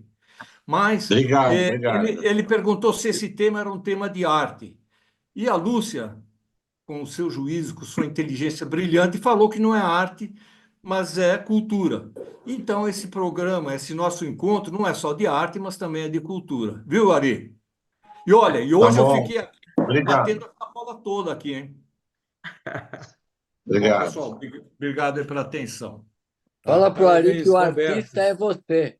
Ivan, É Ivan, verdade, é verdade. Você que é Muito boa arte. definição. Mas Muito o boa. artista é você. o Ivan está É, com a palavra. o baluarte Ivan, todo. só que você está no mudo. Oi, boa Agora noite. tá- Boa noite. Vamos, Ivan. Eu não Oi, estou ouvindo. eu tinha uma pergunta, por favor, Roberto. Primeiro, te parabenizar aí pela apresentação, que foi um espetáculo muito, muito agradável, muito gostosa. Mas eu tinha duas Obrigado. perguntas, na verdade, simples. A primeira é o seguinte: você apresentou aquelas duas rotas lá, né? A Frota das Índias e o Galeão de Sim, Manilha. Quer dizer, elas sim. não tinham comunicação entre si por via de mar. Quer dizer, o navio que Não. estava lotado numa permaneceria Isso. sempre naquela rota, ou então teria que Sim, descer lá pelo sim. Estreito de Fernão de Magalhães, é isso? Só para Não, confirmar. isso. O Estreito de Magalhães não foi usado, era uma navegação extremamente perigosa. Então, o pessoal que vinha da Europa ia até o México, de lá eles atravessavam para o outro lado, e do outro lado eles iam até Manila e depois voltavam. Mas era a parte marítima, terrestre e marítima. Jamais, quer dizer, a não ser no começo, né, com Magalhães e tal, mas eles não tentavam mais aquela rota porque era extremamente perigosa. Até hoje, essa passagem pelo sul da América do Sul é extremamente perigosa, dificilmente é feita, ou é feita com muito cuidado, né? Tá, obrigado, viu? Mas tem a segunda pergunta. A segunda pergunta é o seguinte: esse Cavendish que você Sim, citou aí pirata. é Eu aquele citei um pirata que pirata. teve aqui no Brasil, que saqueou o Porto Sim, Santos. foi o mesmo, o mesmo. É o Ele mesmo, depois né? de, é o mesmo. Depois de fazer essas coisas todas, ele foi condecorado pela rainha. Porque eu sei que os ingleses ficam chateados comigo, mas eu só falo a história, é verdade. Mostrem que é mentira e eu dou a mão à palmatória. Tá bom, obrigado, Roberto, parabéns. Ainda Mas bem, era o mesmo cara. ainda bem Era que o a mesmo cara. Elizabeth já se foi, viu? Senão não sei como é que você ia responder. Desculpa, Rui, Tuta, não entendi. ô, Ainda bem que a Rui, Rainha Elizabeth já se foi. Senão você ia se Passa? ferrar, hein? Não, eu moro no Brasil. O Brasil não tem problema. Nós temos um governo que nos defende. Se fizer coisa ruim contra o nosso governo, nós xingamos. Até recentemente houve alguns exemplos. Mas vamos pular essa parte. Fala, Rui. Ótimo. Eu descobri agora como é que faz a mãozinha. Ótimo. Não, agora Muito que bom, você muito lembrou. ah, bem. tá ótimo. Agora ninguém me segura aqui. Ô, Roberto, eu quero voltar 1000 anos. Tem um Tá. mapa seu do Pacífico. Então, os indígenas da América devem ter vindo somente pelo Estreito de Bering, tá certo? Porque seria Olha, impossível daquelas ilhas do Pacífico, na altura do Equador, vir com barquinhos pequenos, atravessar, sei lá, 6 meses e chegar no Peru. mas na verdade, Rui, desculpa, só depois você continua. Mas eles realmente a teoria da colonização da América, a teoria mais forte é que eles vinham pelo Estreito de Bering, que na época quando era na época do glacial, eles teriam comunicação até sem navio nenhum, sem barco nenhum. Mas existem ilhas no Pacífico que o pessoal não precisava atravessar aquele lugar todo. Eles vinham, por exemplo, a Ilha de Páscoa foi colonizada pelo pessoal que veio pelo mar. Eles não vieram, eles vieram do Oriente, eles foram e chegaram na Ilha de Páscoa, que fica não tão próximo, mas fica mais ou menos próximo às costas do Chile, tá certo? E o pessoal veio da Ásia. Eles vinham de ilha em ilha. Claro que deve ter tido um pedaço lá que eles fizeram um monte de caminho. Eles devem ter pego correntes e ventos favoráveis e acabaram colonizando a Ilha de Páscoa. A Ilha de Páscoa foi colonizada pelo pessoal que veio do Oriente e não veio através do Estreito de Bering. Então, Agora, pode. mas da Ilha de Páscoa até o Peru tem chão, né? É muito chão. Não, sem dúvida nenhuma, sem dúvida nenhuma. Mas você sabe que uma das cidades mais antigas da América, é uma cidade que fica na costa do Peru. E há indícios, eu agora me fugiu, eu até falei uma vez, eu fiz um trabalho que falei sobre isso. O Wagner, que tem uma memória de ferro, deve lembrar o nome da cidade. Eu agora esqueci. Pode ferro é o Carlos. Não, é ferro oxidado. Não é inoxidável. Não, mas existe uma cidade que é uma cidade antiguíssima, tem, se não me engano, 3.000 anos, ou seja, 1.000 anos antes de Cristo.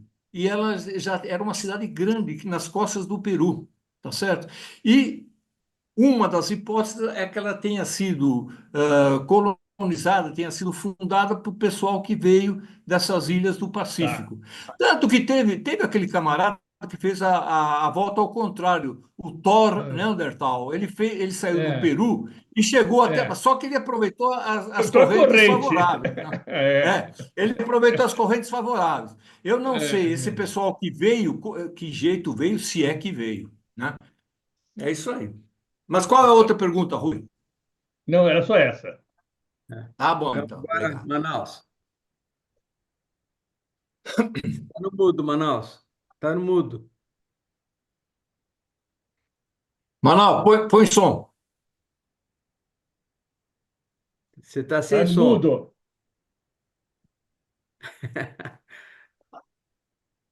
Manaus, você está sem som. Desco-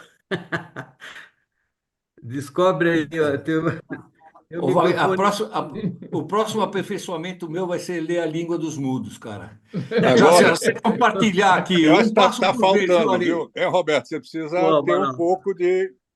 Eu quase que vou me comunicar aqui por sinais, né? Mas, Roberto, olha, parabéns. Eu achei muita informação boa. Você sabe que eu sou muito ligado a esse negócio de mar, né? Mas eu queria Ah, eu resgatar sei. da sua palestra a importância do comércio, né?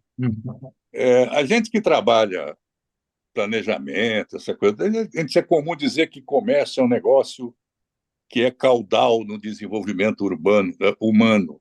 Não é, né? O comércio ele provoca o nascimento de cidades, ele se instala em cruzamentos logísticos, seja marítimo terrestre, terrestre. Então, essa importância do comércio e da valorização das trocas é um troço que é uma mola de desenvolvimento humano que a gente tem que olhar com certa cautela, né? Porque você deixar um tipo de comércio que se desenvolveu e operou por 250 anos da maneira precária, a força do valor de troca deve ter sido um negócio muito, muito vantajoso. Com Tá? Então, certeza. é isso que eu estou querendo colocar para você, e a sua palestra me trouxe esse tipo de pensamento aqui, de reflexão. E, ó, muito boa, viu, a palestra. É isso aí, viu, Manaus? Então, parece que as mercadorias, entre um lugar e outro, entre um extremo e outro da viagem desse Galeão de Manila, elas se valorizavam em média 300%, né? E o pessoal, grande parte dessas mercadorias, eles faziam contrabando, eles não pagavam impostos ao rei da Espanha, então, evidentemente, o pessoal lucrava mais ainda. Tanto que eles arriscavam a vida deles para fazer esse tipo de comércio, que não era mole. Imagina você embarcar em num avião, num navio hoje, e você ter 20% de chance de morrer. Quer dizer, você precisa ter vantagem. 20% em média, né? Quer dizer, É, você podia ter sorte ou azar, né? pelo amor de Deus. É isso aí. Desculpe, Cada eu não entendi o cinco. que foi dito. Desculpe, um minutinho. Você falou caudal. Você usou o termo caudal? Foi isso que eu ouvi? Exato. A gente, quando fala em planejamento urbano, a gente dificilmente fala em comércio.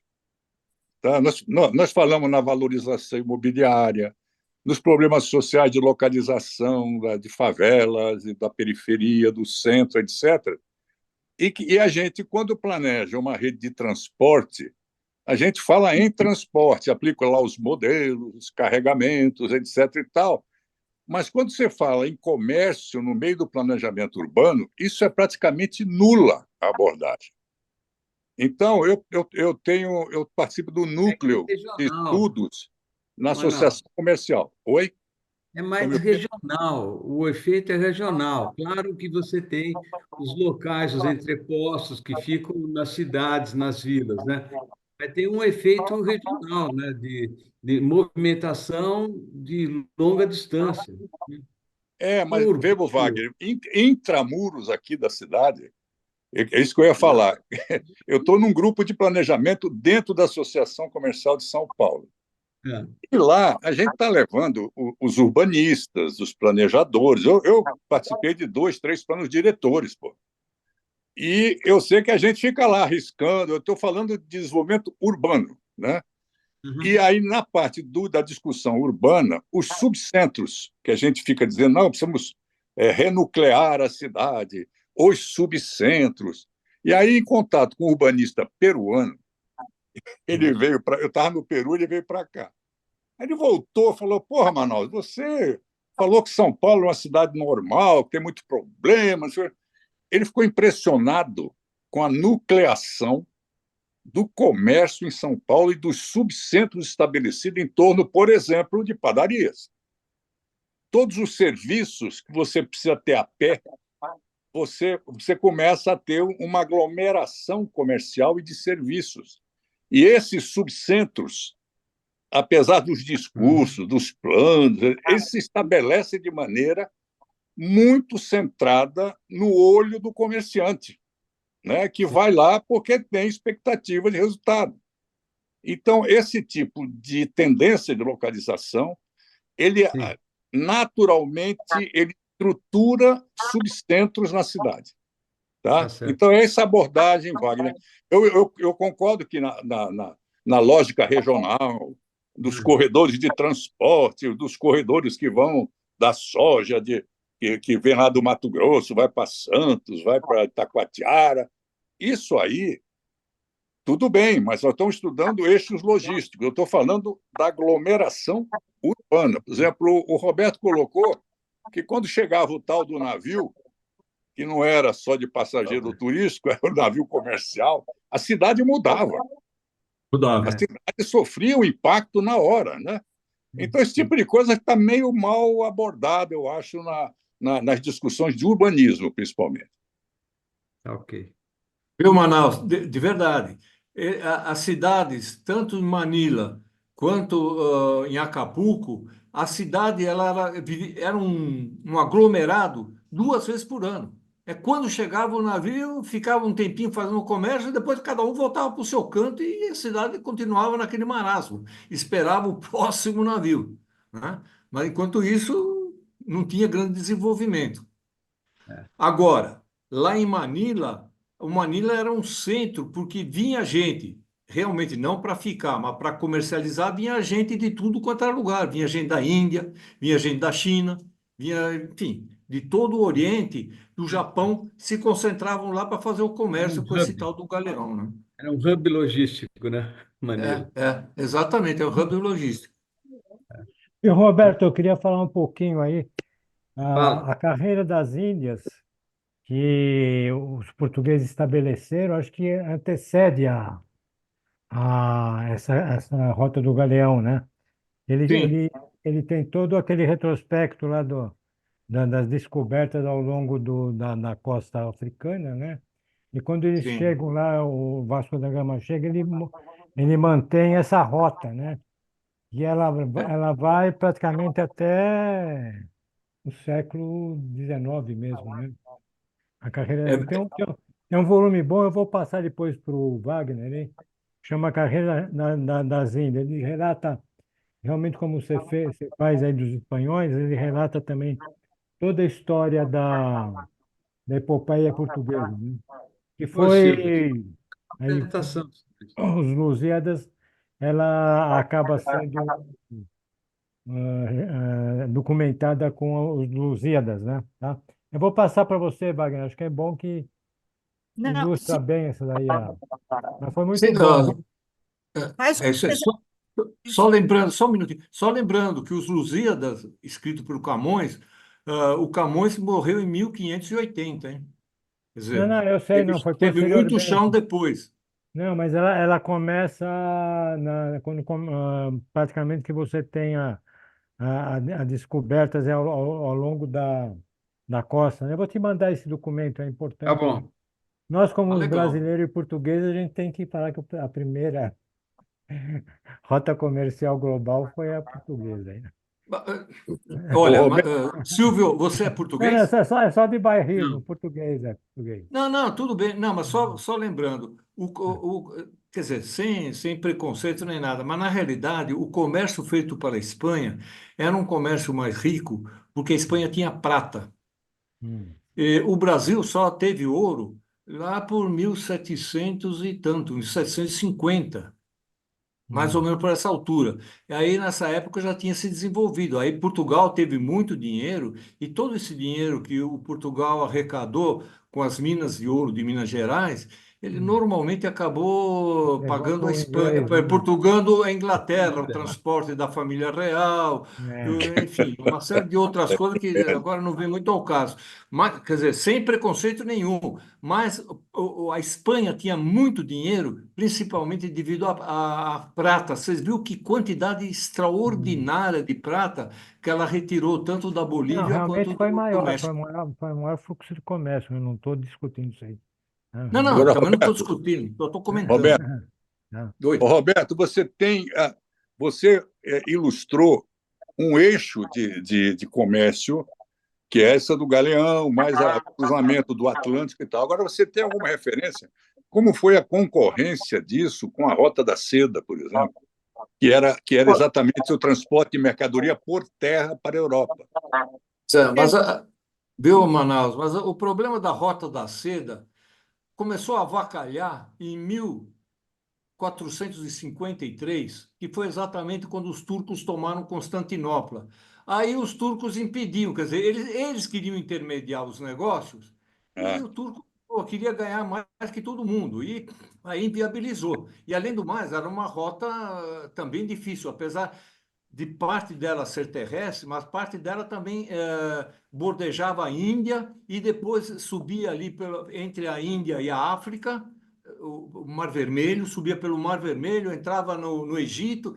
Também não era muito simples essa rota, mas sem dúvida. Mas o fator fundamental que fez o desenvolvimento marítimo dessas rotas foi a conquista de Constantinopla pelos turcos.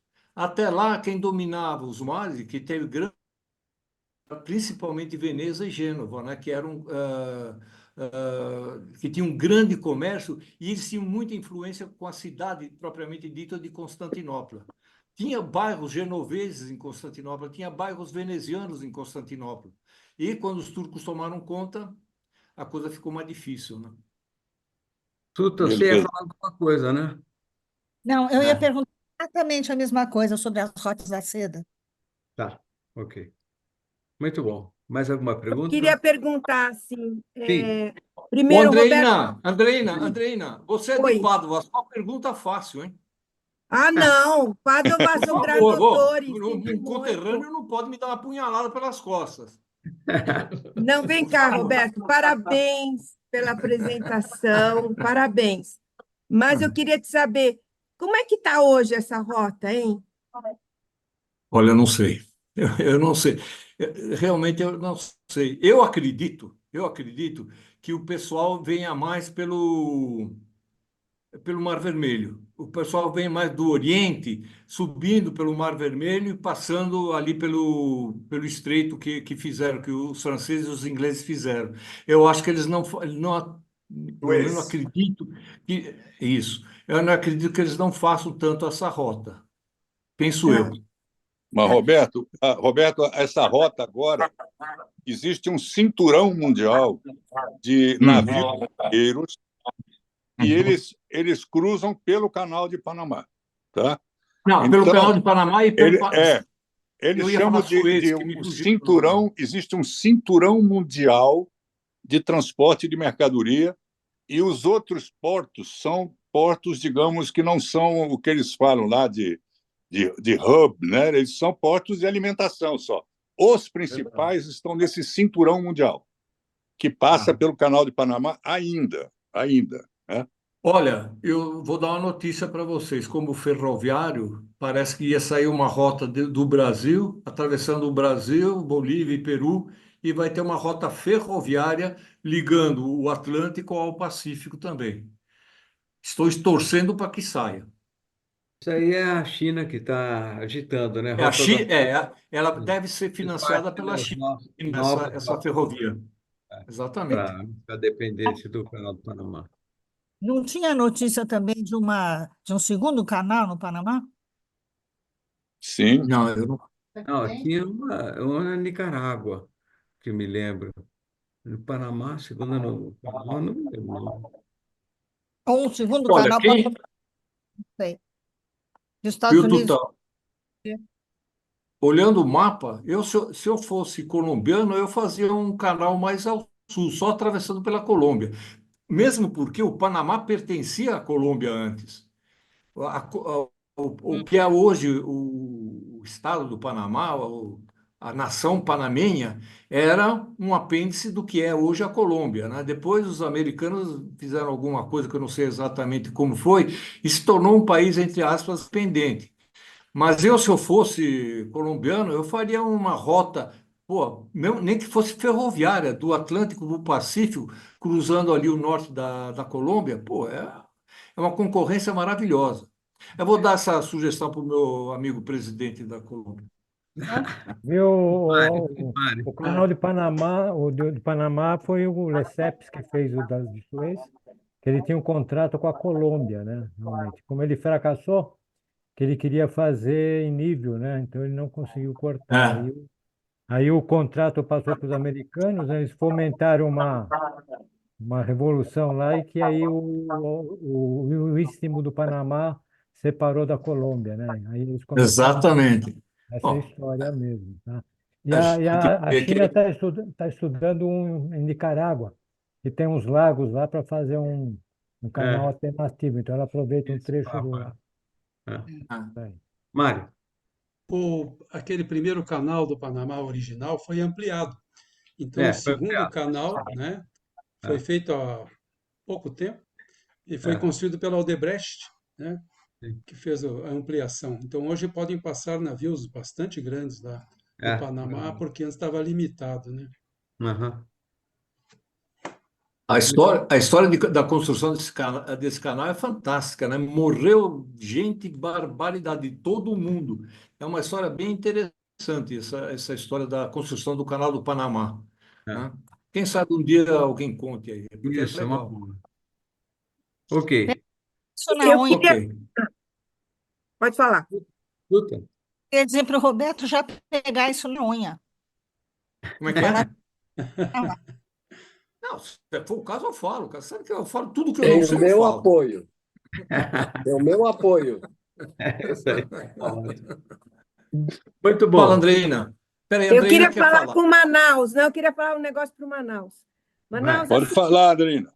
essas questões que vocês estão estudando do comércio, né, da força do comércio para organizar o espaço urbano, vocês têm que aliar a acessibilidade, porque vocês só vão aprofundar melhor esse estudo se vocês definirem o raio de mercado de cada tipo de mercadoria. Enquanto vocês não definirem isso, vocês não vão poder avançar muito. E quem mexe e melhora o raio de mercado dos lugares é a acessibilidade. Então, vocês têm que se aliar nos estudos de transporte. E isso é tudo que a cidade de São Paulo precisa. O Andreina, essa discussão vai longe, porque Muito. a coisa que está em jogo é o seguinte: o comerciante é ele quem define intuitivamente, porque se ele calcular mal a localização dele, ele vai à falência, ele tem que fechar. Então, se tem um cara que assume risco de localização, esse cara é o comerciante. E a gente deixa esse cara fora da discussão. A gente teoriza em cima desse raio de acesso, essa coisa toda, mas quem tem a melhor ferramenta para isso, e é uma ferramenta de risco, é o comerciante.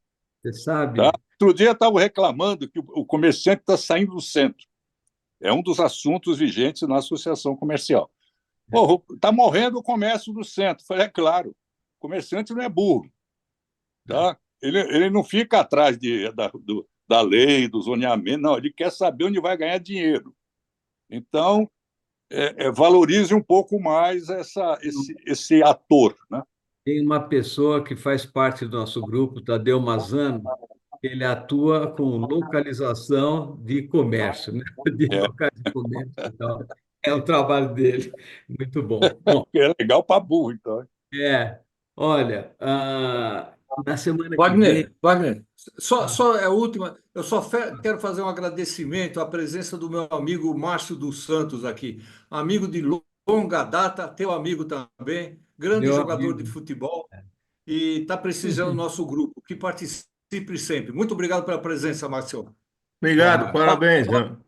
Parabéns. Bela apresentação, obrigado.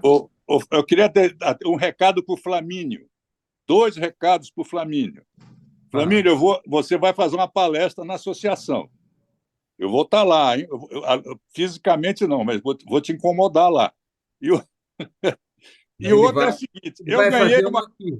Nós estamos chegando no Natal, e eu lembro que o ano passado o Flamínio patrocinou para a gente. Não, nós pagamos. Patrocinou a gente, teve um encontro de Natal, né? Cada um, evidentemente, pagou o seu, mas foi muito bonita a festa. E eu ganhei uma feijoada. E eu não cobrei ainda, viu, Flamínio? Então, eu estou aqui, eu estou querendo juntar o útil ao agradável, ver se a gente junta mais uma vez antes do Natal, para a gente se juntar fisicamente. Essa é a minha proposta. Boa ideia, boa ideia. Ô Manaus, essa feijoada é extensiva aos amigos? Não? Não, eu ganhei para mim, ganhou. É um casal. Ele foi no sorteio, ele ganhou. Nem com a minha esposa eu vou ter que pagar da minha esposa, porque é para uma pessoa. Mas já ganhei, tem que agradecer, né, meu? Não, mas os juros merecem mais alguém junto, hein? Do prêmio. Olha, na semana que vem nós vamos ter uma apresentação do Carlo Bavagnoli sobre unificação da Itália. Oba! Você topa um pouquinho rápido sobre isso? Não sei se você está por aí. Estou sim, Wagner. Até queria comentar 3 coisas. Primeiro, vai ser difícil fazer uma apresentação depois dessa do Roberto. Segunda coisa, a cidade do Peru provavelmente chama Nazca. Terceira, os corsários, eles tinham autorização do rei para abalroar os navios dos outros, e por isso eles eram condecorados. Quer dizer, não vamos, ao contrário dos piratas, que não eram oficialmente autorizados, né? Ok, bom, a semana que vem vou falar sobre a unificação da Itália, vou partir da Idade Média, uma Itália bem pulverizada em cidades e estado. Vou continuar vendo como o Napoleão quase unificou a Itália e voltou, depois do fim dele, aos estados originais, que eram muitos, né? E aí nós vamos percorrer um período de aproximadamente 20 anos, não muito mais do que isso, onde a maior parte da unificação da Itália foi feita, com muitas guerras, com alguma inteligência, com muita sorte e com muitas cenas de comédia. Então, até a semana que vem. Fala, Roberto. Olha, se prepare, porque eu vou te fazer uma pergunta. Você sabe que o Vêneto foi a última região da Itália que entrou para a Itália, né? E até hoje o Vêneto não está muito feliz com a Itália, prefere ser uma república independente. Vou fazer essa pergunta para você. Faz depois da apresentação que você vai ver que não foi a última. Então vamos lá. Até semana que vem, pessoal. Boa semana. Boa noite. Boa noite. Muito obrigado.